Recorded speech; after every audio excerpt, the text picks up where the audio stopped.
pries pour ton mari, pour que Dieu élève ton mari, tu dois prier aussi pour que Dieu t'élève. Quand ton mari travaille, toi aussi de ton côté, tu dois t'élever pour travailler. Tu dois t'élever pour faire quelque chose.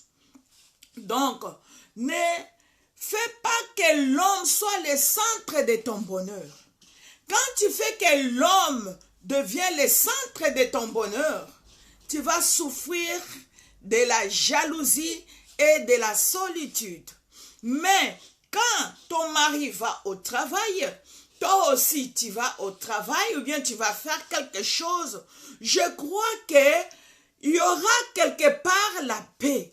La paix, pourquoi? Parce que toi aussi tu es occupé. Lui, il est occupé de chercher. Toi aussi tu es occupé de chercher quelque chose. Donc vous allez vous trouver le soir et je crois que ce sera bien. Que quand lui seulement part au travail, toi tu restes à la maison, donc il n'y a que lui qui est dans tes pensées. Quand il est dans tes pensées, il y a toujours lui qui est dans tes pensées, ça ne sera pas chronique. C'est ça. Tu auras une jalousie dépassée. Pourquoi? Parce que tu ne penses qu'à ton mari. Tu peux même te faire des mauvaises pensées pour rien. Peut-être lui n'est pas dans ce que tu es en train de penser. D'où il est bien quand tu pries pour ton mari. Pour que Dieu élève ton mari. Prie aussi pour ton élévation. Pourquoi? Parce que tu ne penses qu'à ton mari. Tu peux même te faire des mauvaises pensées pour rien. Peut-être lui n'est pas dans ce que tu es en train de penser. D'où il est bien quand tu pries pour ton mari. Pour que Dieu élève ton mari. Prie aussi pour ton élévation. Et ma femme, elle travaille. Et maintenant, comme moi je ne travaille pas, ma femme ne me respecte pas. Ma femme ne considère pas mes paroles en tant qu'homme. Et cela aussi, c'est une erreur pour nous les femmes. Quelles que soient les circonstances, quel que soit ton niveau d'élévation, quelles que soient tes bénédictions, quel que soit ce que tu peux posséder, l'homme reste toujours l'homme. Tu ne peux pas respecter ton mari parce qu'il fait ceci ou cela pour toi. Oui, c'est là le cadeau ou quoi que ce soit, ça fait aussi bien marcher l'amour. Donc, comme Dieu a créé la femme c'est une femme, c'est une être humain qui aime bien qu'on puisse, donc, elle veut qu'on puisse, donc, la chérir.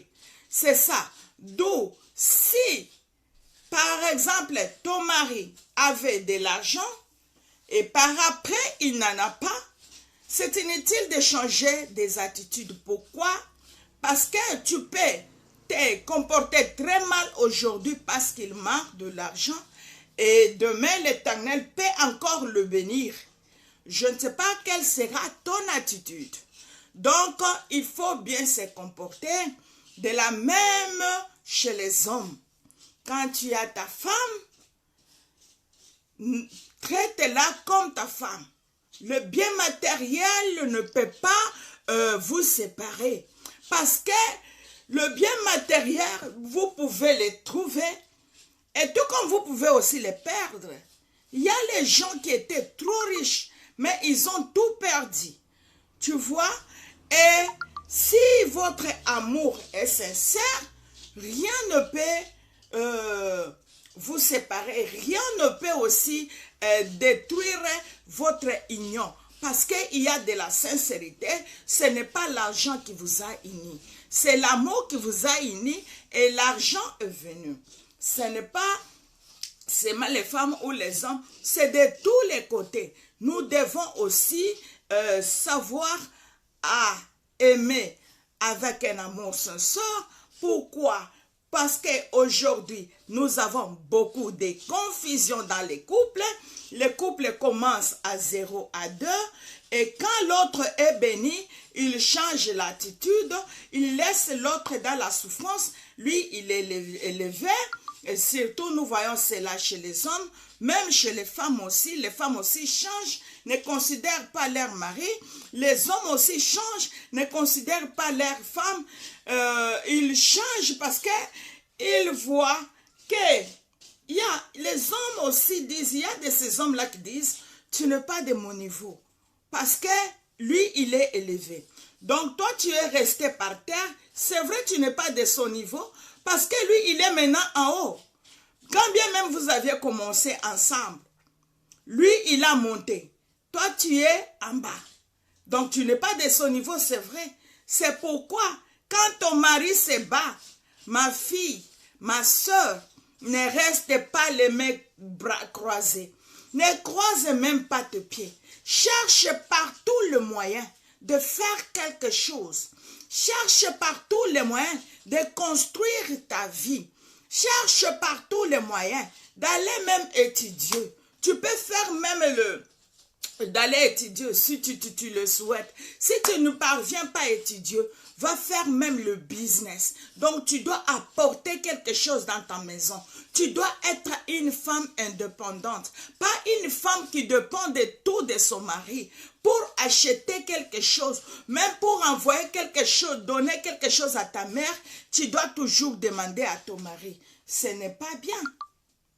Pour faire quelque chose dans ta famille, donc, il faut que ton mari fasse sortir dans sa poche. Ce n'est pas mauvais. Ton mari peut t'aider. Mais tu dois apprendre à être indépendante. Oui, l'homme doit prendre soin de sa femme.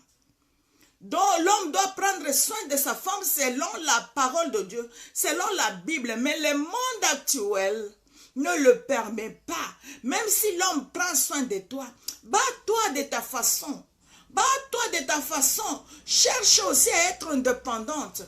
Être indépendante, ce n'est pas seulement avoir beaucoup de choses. Donc, tu peux faire quelque chose qui peut te permettre de toucher aussi ton propre argent. Tu peux faire quelque chose qui peut te permettre de toucher aussi ton argent. Et si tu es intelligente, avec l'aide de Dieu, tu peux toucher aussi des millions. Tu peux aussi toucher des millions par la grâce de Dieu, avec le courage. C'est pourquoi j'ai toujours dit, ne néglige pas ton savoir-faire. Ne néglige pas ton savoir-faire. Si tu sais chanter, chante, chante. Il y a les gens qui chantent seulement. Et à partir de la musique, il devient un célèbre. Un célèbre et il devient une grande personne dans ce monde. Il y a d'autres personnes, il sait seulement jouer les ballons. Il sait jouer seulement les ballons. Et par après, il devient un grand joueur de ce monde. Il y a d'autres personnes, seulement les baskets. Il jouait, il a de l'expérience, il devient un grand de ce monde. Il y a aussi des gens, seulement, lui, il a appris seulement. Donc, ne néglige pas n'importe quel métier. Même la couture. Il y a les gens qui courent. Par exemple, le Versace là. C'est un couturier. Pour qu'un grand, même un roi, pour qu'il s'habille bien. Donc, il doit y avoir quelqu'un qui a cousu pour lui, pour qu'il apparaisse bien. Les habits de marque, les habits de marque, des belles habits. Ce sont des couturiers qui les ont.